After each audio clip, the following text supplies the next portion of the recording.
നമസ്കാരം, പ്രവാസി മലയാളിയിലേക്ക് സ്വാഗതം. ഇന്നത്തെ പ്രവാസി വാർത്തകൾ ഒറ്റനോട്ടത്തിൽ. കുവൈറ്റിൽ 699 പേർക്ക് കൂടി COVID-19 സ്ഥിരീകരിച്ചു. രാജ്യത്തെ ആകെ കോവിഡ് ബാധിതരുടെ എണ്ണം 75,185.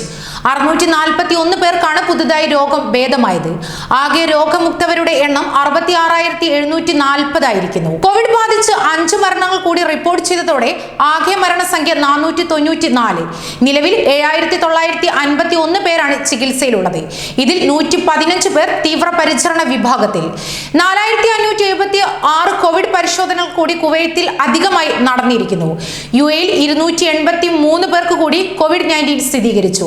രാജ്യത്താകെ കോവിഡ് സ്ഥിരീകരിച്ചവരുടെ എണ്ണം 64,102 ആയിരിക്കുന്നു. 98 പേർ കൂടി രോഗമുക്തരായതോടെ രോഗം ഭേദമായവർ 57,571 ആയതായി UAE ആരോഗ്യകാര്യ രോഗപ്രതിരോധ മന്ത്രാലയം അറിയിച്ചിരിക്കുന്നു. 2 മരണങ്ങളാണ് കോവിഡ് ബാധിച്ച് 24 മണിക്കൂറിനിടെ UAE-യിൽ റിപ്പോർട്ട് ചെയ്തത്. ഇതോടെ മരണസംഖ്യ 360 ആയി ഉയർന്നിരിക്കുന്നു. നിലവിൽ 6,170 പേരാണ് കോവിഡ് ബാധിച്ച് ചികിത്സയിലുള്ളത്. 75,640-ലധികം പുതിയ കോവിഡ് പരിശോധനകൾ നടത്തിയതായി മന്ത്രാലയം കൂട്ടിച്ചേർത്തു. ഒമാനിൽ കോവിഡ് ബാധിച്ച് 5 പേർ കൂടി മരിച്ചു. രാജ്യത്തെ മരണസംഖ്യ 562 ആയി ഉയർന്നിരിക്കുന്നു. 181 പേർക്കാണ് പുതുതായി രോഗം സ്ഥിരീകരിച്ചത്.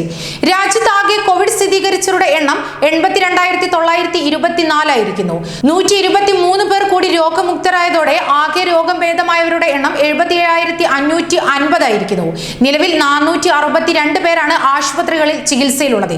ഇതിൽ 158 പേർ തീവ്രപരിചരണ വിഭാഗത്തിലാണ്. UAE-യിൽ കോവിഡ് വാക്സിൻ പരീക്ഷണത്തിന് വിധേയരായവർക്ക് അബുദാബിയിലേക്ക് പരിശോധന കൂടാതെ പ്രവേശനം. 3 മാസത്തേക്ക് കോവിഡ് പരിശോധനയിൽ നിന്ന് ഇവരെ ഒഴിവാക്കിയതായി അബുദാബി ആരോഗ്യ വിഭാഗം അറിയിച്ചിരിക്കുന്നു. വാക്സിൻ എടുക്കുന്നതിന് മുൻപായി ഓരോരുത്തർക്കും കോവിഡ് പരിശോധന നടത്തുന്നു. 21-ാം ദിവസത്തിൽ രണ്ടാമത്തെ ഡോസ് എടുക്കുന്നതിന് മുൻപും കോവിഡ് പരിശോധന നടത്തുന്നു.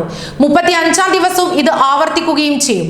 അതുകൊണ്ട് തന്നെ അൽ ഹൊസൻ ആപ്ലിക്കേഷനിൽ വാക്സിൻ വോളണ്ടിയർ എന്ന് കാണിച്ചാൽ പ്രവേശനം അനുവദിക്കുമെന്ന് phase 3 clinical trial UAE principal investigator doctor Nawal Ahmed Al Kaabi വിശദീകരിച്ചു. കുവൈറ്റിൽ 1.2 ലക്ഷം അനധികൃത താമസക്കാരുണ്ടെന്ന് ആഭ്യന്തര മന്ത്രാലയം. പൊതുമാപ്പ് നൽകിയിട്ടും പ്രയോജനപ്പെടുത്താത്തവരാണിത്. ഇവരെ നാടുകടത്തുന്നതിനുള്ള നടപടി ഊർജിതമാക്കും. ഇഖാമ നിയമലംഘനത്തിനുള്ള പരമാവധി പിഴയായ 600 ദിനാർ ഈടാക്കുകയും നാടുകടത്തലും ചെയ്യും. നാടുകടത്തുന്നവരുടെ വിമാന ടിക്കറ്റ് തുക സ്പോൺസർമാരിൽ നിന്ന് ഈടാക്കുന്ന കാര്യവും പരിഗണനയിലുണ്ട്. അനധികൃത താമസക്കാരായി മാറിയവരിൽ ഭൂരിപക്ഷവും വിസ കച്ചവടത്തിന് ഇരയായ അവിദഗ്ധ വിഭാഗം കൂടിയാണ്. COVID-19 പശ്ചാത്തലത്തിൽ ആൾക്കൂട്ടമില്ലാതെ വെർച്വൽ സ്വാതന്ത്ര്യ ദിനാഘോഷത്തിൽ പങ്കുചേർന്ന് UAE-യിലെ പ്രവാസി ഇന്ത്യക്കാർ. ദുബായിലെ ഇന്ത്യൻ കോൺസുലേറ്റിൽ രാവിലെ 7:30 consul general doctor Aman Puri ദേശീയ പതാക ഉയർത്തി. ചടങ്ങിൽ പങ്കെടുത്തവർ ദേശീയ ഗാനം ആലപിച്ചു. കോവിഡ് സുരക്ഷാ മാനദണ്ഡങ്ങൾ പാലിച്ചും പരമ്പരാഗത വേഷങ്ങൾ ധരിച്ചുമാണ് കോൺസുലേറ്റ് ജീവനക്കാർ ആഘോഷ ചടങ്ങിൽ പങ്കെടുത്തത്. UAE-യിലെ ഇന്ത്യക്കാർ കോൺസുലേറ്റിന്റെ ഫേസ്ബുക്ക്, ട്വിറ്റർ പേജുകളിലൂടെ ചടങ്ങുകൾ ഓൺലൈനായി കണ്ടു.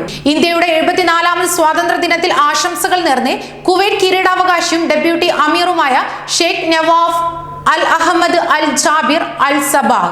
ഇന്ത്യൻ രാഷ്ട്രപതി രാംനാഥ് കോവിന്ദ് അയച്ച സന്ദേശത്തിലാണ് ഡെപ്യൂട്ടി അമീർ ഇന്ത്യൻ ജനതയ്ക്ക് ആശംസകൾ അറിയിച്ചത്. കുവൈറ്റ് പ്രധാനമന്ത്രി ഷെയ്ഖ് സബാഹ് അൽ Khalid Al Hamad, parliament speaker Marzouq അൽ ഖാനിം എന്നിവരും ആശംസകൾ അറിയിച്ചു.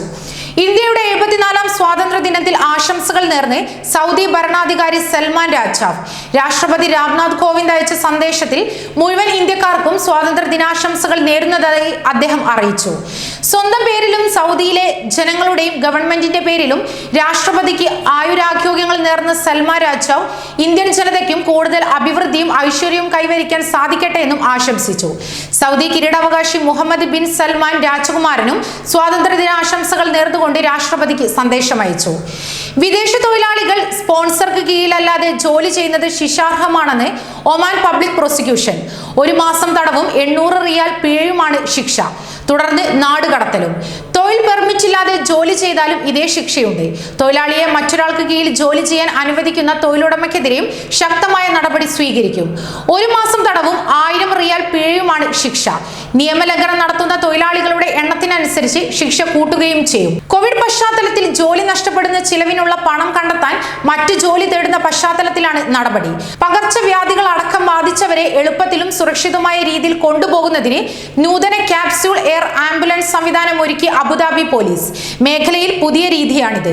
അടിസ്ഥാന സൗകര്യങ്ങൾ ഉൾക്കൊള്ളുന്ന ക്യാപ്സ്യൂൾ രൂപത്തിലുള്ള ഈ സംവിധാനത്തിനുള്ളിൽ ഒരാളെ കിടത്തിക്കൊണ്ടുപോകാം.